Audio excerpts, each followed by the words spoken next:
What a 0-second goal. Scrub Killer slots it top corner as well. Fairy Peak's going to start feeling a little bit nervous. So the ball bounced off the corner and he just misreads it. Oh, they cut it off! Bruh. Hey, we're back for another rewatch of the finals back in the day, and we're going to be watching the Season 7 Grand Finals. So this was a change of format for this event. Let me just get up the bracket real quick. So as I said, there was a change of format for this. So they did 4 groups of 3, which kind of worked out kind of rough in the end because all the OCE and South American teams just got knocked out at the early stages. And it turned into this crazy bracket of first versus first, second versus second, NA versus EU across the board. And only one EU team made it through, and that was us, Vitality. We dominated Cloud9. Actually, they were quite good series still, to be fair, and then went into the final against G2. We had an absolute stonker of a day. We actually lost to G2 in the groups beforehand. So yeah, it was pretty crazy to get the rematch against them in the final. So let's have a little watch of this and see what the gameplay level is like. I'll be telling you anecdotes in the whole event as well. All these little things that you might not have known about. So no preamble, go straight in. It's Jorby's first final as well, which is pretty exciting. He did an amazing job in the final. And yeah, we as a team were playing such good Rocket League at this time. We were probably the strongest team in the world and people knew that, but we had underperformed at times. You know, we had those off days, bad days. For example, in group stages, well, group stages we underperformed against G2. In the lead up to the event, in the online phase, we had an off day where we played bad against Triple Trouble. But this is where you're starting to see that modern Rocket League style come through. Much more controlled, much more efficient, faster paced, a lot more blocking and challenges. Mechanics are a little bit more important. We did have esports decals. So this was the first season where esport decals were in. As you can see, Vitality boys all went for the Vitality decal. Our decal was one of the best at the time, so no wonder they wanted to utilize it. And it looked really good with the alpha wheels. And as I mentioned before, you couldn't use colored items on this LAN build. So you had to use the items that were available in the LAN build that weren't colored. So you see stuff like that, what Fairy Peak just did there. Oh. What Fairy Peak just did there is very like mechanical. Like to save the dodge in the air, this is where mechanics start to be a little bit more interesting. Flip resets were definitely coming through. People were slinging the ball home rather than it just going sort of softly into the net. And people were able to clutch up a lot more and come out with these crazy solo plays. You see, like the shots like that, they're a lot more like snappy and fast-paced, harder to defend against. Really good play by G2. Bit of a mistake, 2 bad challenges by Vitality. But yeah, this gameplay I would say would get you SSL these days. I think even Season 6 was starting to get close to that. But this in particular would definitely get you SSL these days. See, like touches like that, the quality of the gameplay at this stage is improved a lot. But yeah, this was the first ever quarters semis final day that we'd seen in RLCS history. So it was a long old day. And we were the final quarter-final of the day. And we got special permission to go an hour later. The call time was like 10 AM. And we got permission to go at 11 AM so that the players could get extra bit of rest. Which was really important for them and it helped them recover. We walked over alone. We didn't walk over with the whole group. So it helped us get in the zone for the big day. And yeah, it was just like one of those days where everything just looked like it was in place for us. We were just having fun, enjoying ourselves. They were so locked in. You know, this is K-Dop trying to go for the 3-time. Scrub Killer going for the youngest ever world champion. Fairy Peak deserves a world championship at this point. He's one of the best players in the world for a few years. So like this team was destined to win. But equally, G2, everyone in the crowd really wanted G2 to win because everyone loved Rizzo. You know, JNaps and Chicago were top players in North America for a while. This team had a lot of fans. So we were definitely spoiler on this day. We were the bad guys.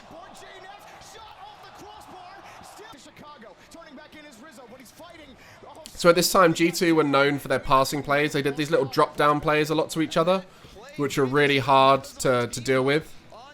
They would look like this, like what Chicago just did there to JNaps. It was so hard to deal with back then. That was their elite strategy.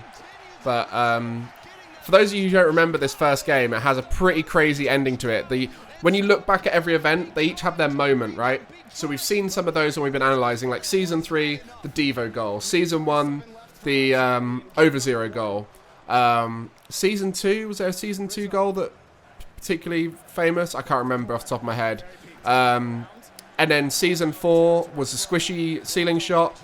Season 5, the Justin moment. Season 6 was that flip reset by Squishy. And then in this event, it was actually the 0-second goal in this first game of the final that everyone remembers. So that's definitely one to look forward to here. Because it kind of won us the final a little bit because it threw the momentum so much in our favour. Because there was like a 5-minute overtime afterwards, so it was a huge 0-second win to then go into a really long overtime win. Oh, I remember that one, yeah. Scrubkiller was just an absolute rodent at this time. He was so fast. He was such a nuisance. You see here, like, how fast he came in? It threw them off so much. Good little steal from Scrub as well. Right. Just enjoy this.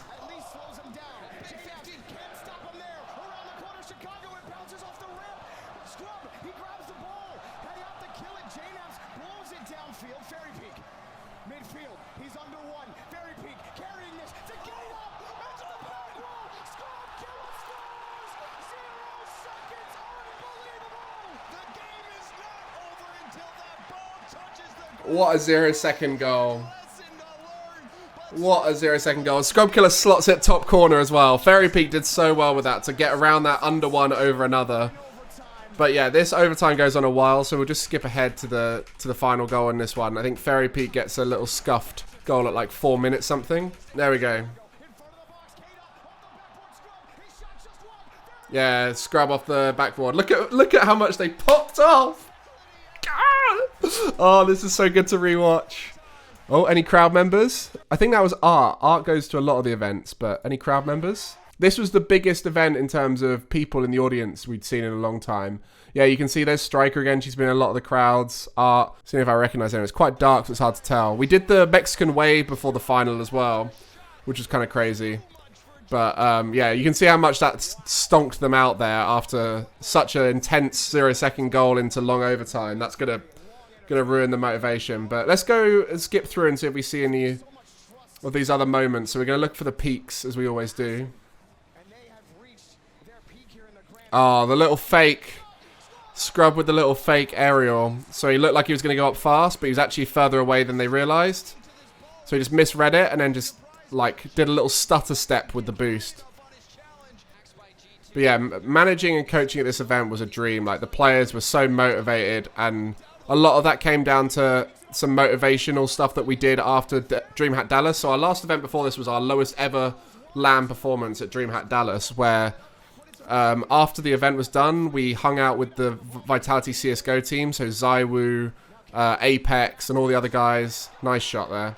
All those guys, and it really motivated us, you know, like seeing them and seeing what they could do. We're like, oh my goodness, we got to step up to this level. And then also the Vitality merch range, which you can see some of the stuff the guys were wearing at times, like Vitality joggers, you know, hoodies, all that kind of stuff. Those were coming out a few weeks after Worlds, so they didn't want to send it out to the players, but I demanded that we get the merch early so that we could wear it for the biggest event of the year for us. And the players loved it. They loved wearing all the Vitality t-shirts through boot camp, all that kind of stuff. So, yeah, it was pretty crazy.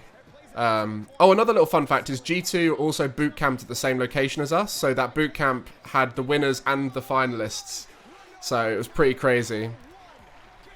So this is, we were 3-0 up, right? And then G2 started coming back. So we're 3-0 up in the final. We had 3 match points. I think where's the Rizzo goal? The absolute Zoomer Rizzo goal. This one here. Absolute stonker of a shot. I just remember thinking, God, that's gone in rapid. And it was an 87 mile an hour, which is like 135 kilometers an hour or something like that. Yeah, it's just, that's so fast. Like, people were hitting the ball so fast at this play.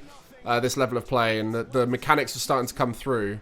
It was a little less sort of flary, like we didn't see as many of those sort of queso-esque teams. But yeah, we ended up losing this game. And then this game was kind of crazy, right? Because we went up 2 goals, I believe. Really good play from the boys. Went up 2 goals. Oh yeah, Fairy Peak here just so fast. Look how fast he is there. Like, sends it to the ceiling. So Fairy Peak's feeling pretty good right now. Look how quick he reads that. And if you watch the Vitality documentary, you'll actually hear what a shot. You'll hear why it went down to overtime. But yeah, again, you see the ceiling self-pass. Knowing Scrub Killer, he probably saw Fairy Peak do it and went, oh, I'm going to try and do that. Because Scrub was very much like, if he saw someone do something, he would try and replicate it. Like, he loved replicating other people's plays.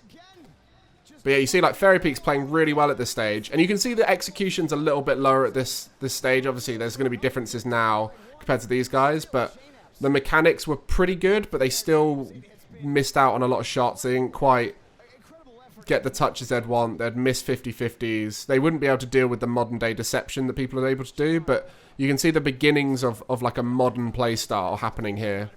But yeah, a bit of a mistake there. You see a lot of those misreads were what led to goals. But at this point, we're 2-0 up, right? And Fairy Peak spoke about it in the documentary, which I'll put the link in the description for. And I'll show you a little clip from that when we do end up winning. But Fairy Peak started to get quite nervous when he saw that we're 2-0 up. And it was like, that's all we needed to win. And like, you'll see him react when he makes the mistakes. And like, they're legitimate mistakes, but they're ones that he wouldn't normally make. And they just came from him sort of getting a little bit overwhelmed in the moment, right? Which you do when you start to realize what it means. Right, so if you see the first goal, it's when it's about a minute left. Fairy Peak's going to start feeling a little bit nervous. So the ball bounced off the corner and he just misreads it. So Fairy Peak feels that right there. So you see right here, just misreads it. And it's a tough read, right? Like, that's a fair mistake to make, but now he's going to start thinking, he's going to be like, oh, am I getting nervous? Is things going to start affecting me? And when you see the next mistake, it's really not good. This one here. So that ball goes around the corner. Fairy Peak just completely misreads it. And you can see he's getting so nervous. And you see his camera, like he's getting overwhelmed by the moment. Because he was quite a twitchy player. Like, he was... Like, that was why he was so good. He's quite twitchy. But you saw there he just twitched the jump a little bit too much. But, like, this is where I wish, as a coach, I could have been on stages back then to be able to, like, help him out. Because I know K-Dop had a similar mistake happen at Montreal, and we ended up winning the series afterwards, where he was, like, so down on himself because he scored an own goal at 1 second left to lose a game. And, like, being on stage would have been so helpful back then. And it's such a big factor as to why coaches are so important. But, yeah, G2 comeback is starting to happen. And, like, if you just watch Fairy Peak from now on, like, he just doesn't look as comfortable as he was before. But, yeah, like, you see G2 are starting to feed off of our mistakes a little bit. But Fairy Peak just started doing very simple stuff. Like, he was playing so well this whole final. And then, like, Scrub Killer and K-Dop played really well. Like, everyone played so well on this final day. And so much of that was due to, like, K-Dop making Fairy Peak feel comfortable. And you just see that shot, like, the lack of air roll from this shot from Fairy Peak is just like, just win, just win, just win, just win. And if you watch beforehand, Scrub Killer goes for a bump run, gets the boost steal, goes for a bump, fakes the bump on Chicago, which forces him into an awkward position in net. And K-Dop centers it, and it was such a good moment. I do want to give credit to Jorby and James Bog, because this is, I think, in my mind, and I'm a little bit biased, after this is Rocket League, I believe this is the best call-out for a winning team there has ever been. Very big scores! And with that vitality, take it all! Oh, they cut it off! No way did they cut it off! What? Okay, well, we'll get it from this then, hopefully. So this is the Vitality documentary. I'll put that in the description for you guys. But this is the winning moment on this documentary, where there's a little bit like music and stuff.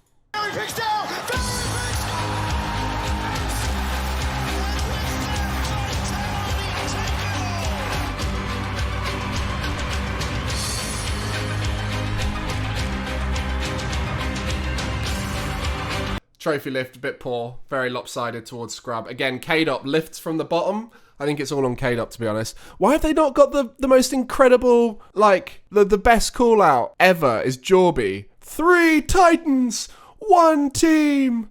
Renault Vitality are your world champions. Like, hang on. We need to find this. Bruh. There we go.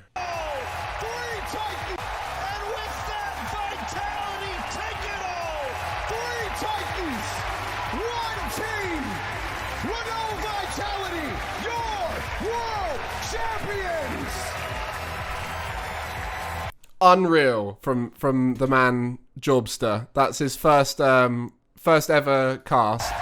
Look at that lift. Look at that lift. Oh no. Oh man.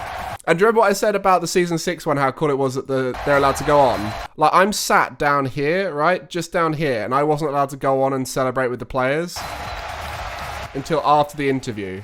So I'll show you how long that was, right? Obviously, okay, look, it's the players' moments. I'm well happy it's their moment, right? You know, Golden Boy goes out there, and like Scrub handled the interview amazing, did amazing there. Ferry Peak. And then we said Violent Panda gave out the medals, which was quite cool because Scrub Killer gave out the medals at season 5. So yeah, like all the players down here. So who we got? We got Alpha chatting with the boys, ready for the future. Fer is here, all the French guys together. You can see Tadpole was there, there's me, down with the players finally. I mean, there's loads of players. Cammy and the OCE boys.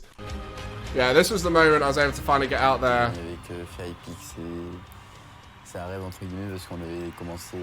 And look, I know it's the players' moments, but like, you don't know how much this kind of thing feels, right? Like the end, even as a coach, you feel everything. You saw obviously the moment when we won, like how much intense energy I had to release. Right, I've never been this energized over a team's victory before, other than this. And it's like a feeling of you've finally done what you need to do, right? You finally achieved the final goal and everything, which is honestly, there's nothing I can compare it to. It's honestly crazy. Like, you feel this overwhelming joy, you feel this overwhelming feeling of like, we've done it, we've achieved it, and so on and so on. But yeah, there's this picture here after the event. So this is like the OC boys, the Triple Trouble boys, as we're out in the middle. So yeah, this was pretty sick. Like, this was the moment here, me and White Penguin, who was the first guy I met at Vitality who came out to the event. He was a social media community manager guy at the time. So yeah, it was kind of crazy. Like, we got to celebrate that moment together. You can see Nexa in the crowd. So yeah, and then there's Garrett there in the crowd. That was the interview. But yeah, the players. The trophy lift. We've got the worst trophy lift by far. Oh no. I think on that note, I'm going to call it there. I could talk about this forever. It's one of the craziest moments for me in my career in esports. And I'm so proud of these 3 for what they achieved, and I still support them all and hope they do well. And same thing with Vitality. But yeah, nothing will ever beat this moment unless we win another world championship. But, you know, if that day comes, then we'll be a very long time away, I'm assuming, because I haven't got any teams right now on the go, so we'll see. But yeah, this is crazy feeling. Very few people have achieved this world championship win. In fact, I don't even know the exact number, but I should imagine it's a lot lower than people realize, because people like K-Dop, Turbo, and Violent Panda got so many of them. You know, Turbo's taken 4, K-Dop's taken 3. There's not many players on the list. In fact, Torment's the only one who's still making major. So, like, they're not even many of them left in rotation even. And with BDS recently winning the World Championship, that's the first big one. So, let me know who you guys think is going to win the next World Championship based off of what you've seen so far. My bets are on Carmine Corp. So, yeah, watch out for that. And I'll see you guys in the next video.